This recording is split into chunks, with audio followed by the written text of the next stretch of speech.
certainly make. No, I'll just, Yeah, grab an excerpt or two. okay. You should just read the quote that starts with based on.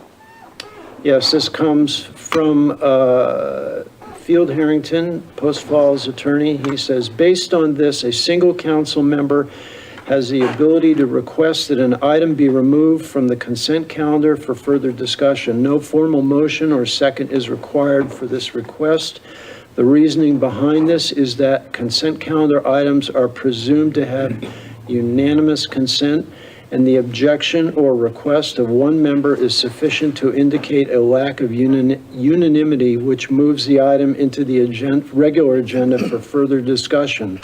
This process allows for flexibility and ensures that no items are, quote unquote, not my words, the words of my colleague, rammed through without proper consideration. Okay. Thank you for your time.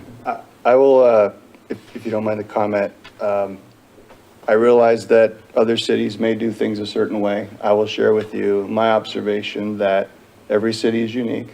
For example, if you were to look at the consent calendar for a typical meeting in the city of Coeur d'Alene, you'll find that their city council has arguably provided a lot more trust and confidence in city staff. The number of items on their consent calendar is minuscule compared to ours. Every detail of our city's business is run through council. And I'm not saying that's good or bad. I'm just saying if we're going to contrast to compare cities, I'd rather us not cherry pick a point when it's advantageous to one person's perspective. That's all. Fair enough. And I'll just say I'm open to that conversation later on if we want to revise what actually goes on the consent calendar, as you alluded to with Right. CDA. Because I mean, you've been on city council 9 months and everyone else has been on city council for years. And I'd like to think that the city's not, and what was the term you used? Rammed through? Yes. That we're not putting. Not my choice of words, okay? That we're not putting anything ever on, to the best of our ability, on consent with the intention of running it through without. And I recognize that that is the respect we hold up for each other. here. Thank you. Yeah, I guess comment on it specifically related to, it looks like the resolution that was prepared by staff, if I'm not mistaken, section 2, where it talks about request to remove consent item, and then moving down to, after the start of the meeting, any council member can make a request or a motion by a council member and approved by a majority of the council to remove any item from the consent in the following ways. 1, by a motion to remove the item from consent agenda and immediately place on the existing agenda under new business. 2, by a motion to remove an item from the consent agenda to be considered at a future meeting.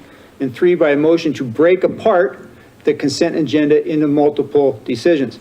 And I think that does a very good job of giving council the flexibility at the moment and depending on the issue and the feelings of each council member to place it in one of those 3 options. I think that's a good way to go. Again, you know, as you just said, and I'll reiterate it, every city has their own, does their own thing and the like. I'm very concerned from my almost 3 years now on the council of I'm good. individual, for lack of a better term, agendas ending up in multiple hours-long discussions, as we had, I believe, last time regarding this issue. And, you know, I looked up the term consent, and as Councilmember Schaefer said, presumed to be, but consent does not mean unanimous. Consent means just to agree to do something basically, and it doesn't have any, none of the definitions I could find said anything about unanimous or majority or any numerical or percentage applied to the word consent.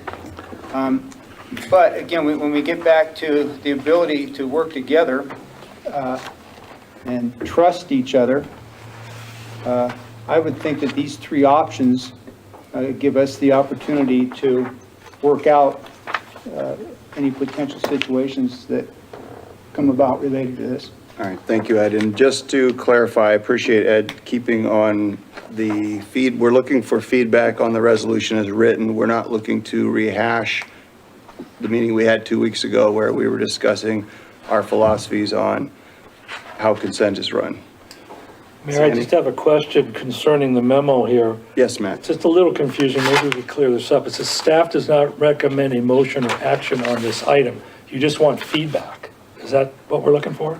Yeah, at this point, the direction that was provided to staff was to prepare the motion, or to prepare the resolution.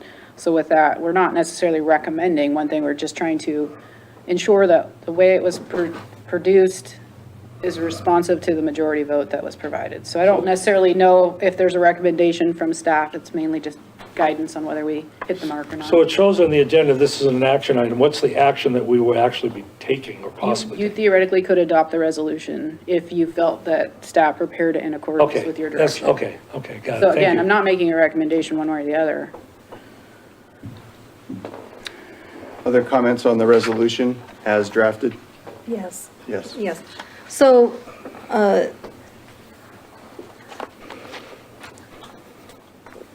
I don't agree with the draft as written. I believe that we live in a republic, and we have a representative government, and we are each elected to represent our neighbors in order to efficiently run the city. Sandy, I don't want to cut you off. You are cutting me off. Well, all right, let me try different words then. I would rather us not use this time for a political speech. We're here to discuss the resolution. You like it, you don't like it, what you like about it, what you don't like about it, but discussing government as a philosophy doesn't get us to getting this action item completed. I beg your pardon, but I was given the floor, and as given the floor, I have the right to speak, and this is an important issue.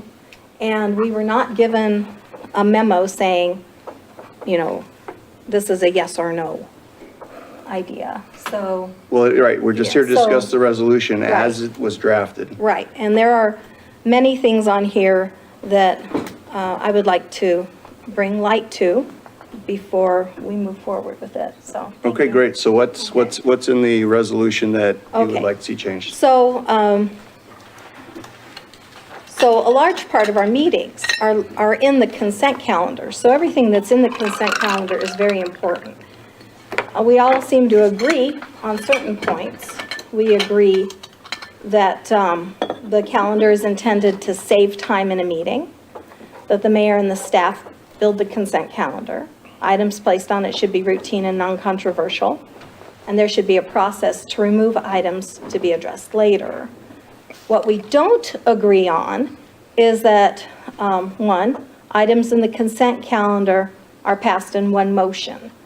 So in all of my research, I've never seen a consent calendar split up in order to vote on it in separate motions as is being proposed today. We don't agree on who decides if something is controversial or not. In a representative government, if any one of us thinks it's controversial, then it is. Even if a majority vote can be taken to keep that item in the consent calendar, that doesn't take away the fact that it's no longer routine and non-controversial. What we have in that case is a suppressive and non-representative government. We don't agree on unanimous consent. Consent calendar should be passed by unanimous consent. A consensual agreement by definition means that all parties agree. And this is the one time in an agenda when we all should agree. And we don't agree on the process on how to remove an item. A single council member should have the ability to request that an item be removed from the consent calendar for further discussion.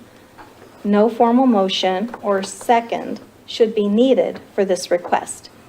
If each member is treated equally and able to remove anything to be discussed later, it will keep the consent calendar from being a rubber stamp or letting things get railroaded.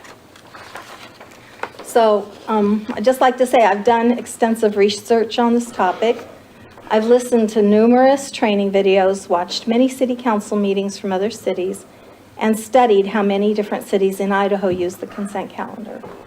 And one of my favorite agendas says, items on the consent calendar are considered to be routine and enacted by one motion. Any item may be removed for discussion and made a part of the regular agenda at the request of a member of the council.